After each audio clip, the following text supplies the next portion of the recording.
இந்த பெண் பிள்ளையை சரி பண்ணி நம்ம ரிலீஸ் பண்ணிட்டோம். ரெஸ்க்யூ கதையை சொல்கிறேங்க.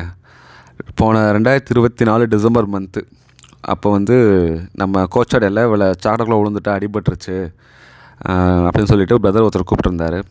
நான் போயிருந்தேன். போய் தூக்கும் போதே ஒரு மாதிரி அக்ரெசிவாக தான் இருந்தாள். அக்ரெசிவ் மீன்ஸ் வந்து பெயினில் இருந்திருப்பா. அவளால் நடக்க முடியல, 2 கால் பயங்கர பெயினில் இருந்தாள். பட் அவ்வளோ பெயினில் இருந்துமே அவங்க சாப்பாடு போடுறோம், அவங்க தொடும்போது அவள் ஒன்றுமே ரியாக்ட் பண்ணலை. நான் போய் ஹாஸ்பிட்டலில் காமிச்சோம், எக்ஸ்ரே எடுத்தோம், போன் உடஞ்சிருந்துச்சு. ஸோ கொஞ்சம் லாங் டியூரேஷனில் மேபி மிராக்கிள் இருக்குது, ஸோ கொஞ்சம் நம்ம வெயிட் பண்ணலாம் அப்படிங்கிற சுச்சுவேஷன் தான் இருந்துச்சு. அது செல்டரில் போய் டேரெக்டாக செல்டர் தான் விட்டுருந்தேன். ஏன்னா அவள் கொஞ்சம் கடிக்கிறனால அங்கே இருந்தால் கொஞ்சமாக நடக்க ஆரம்பித்தா, நல்லபடியாக நடந்துட்டா. நடக்கிறதுக்கே 3 to 4 months ஆயிடுச்சு. அதுக்கடுத்து சரி கருத்தில் பண்ணலாம் சொல்லிட்டு கருத்தரையும் பண்ணியாச்சு. அப்போயே ரிலீஸ் பண்ணலான்னு முடிவு பண்ணியிருந்தேன். பட் ஓகே கொஞ்ச நாள் போட்டோம். எனக்கு அங்கே யார் கொடுத்தா அவங்க நம்பர் என்கிட்ட இல்லாமல் இருந்துச்சு, அந்த ரெஸ்க்யூ சொன்னவர் நம்பரு.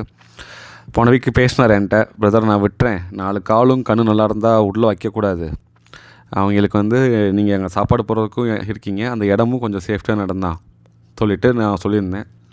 சரிங்க பிரதர் நீங்கள் வந்து விடுங்கன்னு சொல்லியிருந்தார். ஸோ இன்றைக்கி போய் அவளை இறக்கி விட போயிருந்தேன்.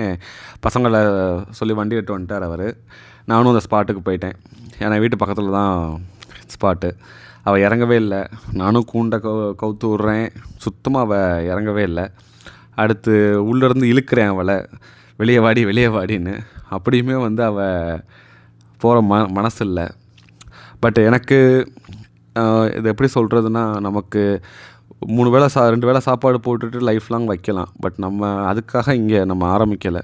நம்ம ஆரம்பித்த நோக்கம் வந்து ஒரு கைகால் போச்சு, கண்ணு தெரியலை அப்படிங்கிற பட்சத்தில் மட்டும்தான் நம்ம இடம் கொடுக்கணுமே தவிர, நம்ம நல்லா இருக்கிற பிள்ளைங்களுக்கு நம்ம இடம் கொடுக்கக்கூடாது. அப்படி கொடுக்க ஆரம்பித்தோம்னா அந்த இடத்துல ஒரு உண்மையிலே முடியாத பிள்ளைக்கு வந்து வாய்ப்பு நம்மளே தடுக்கிறோம்.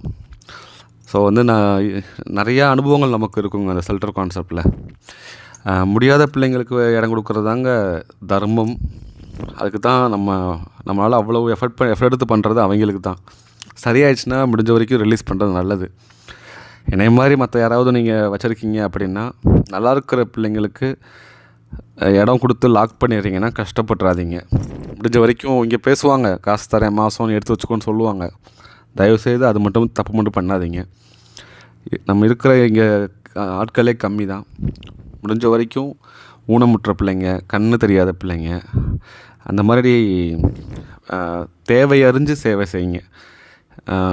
எமோஷ்னல்லையோ இல்லை தேவையில்லாமல் மற்றவங்களோட எமோஷ்னலை நீங்கள் வாங்கிக்காதீங்க.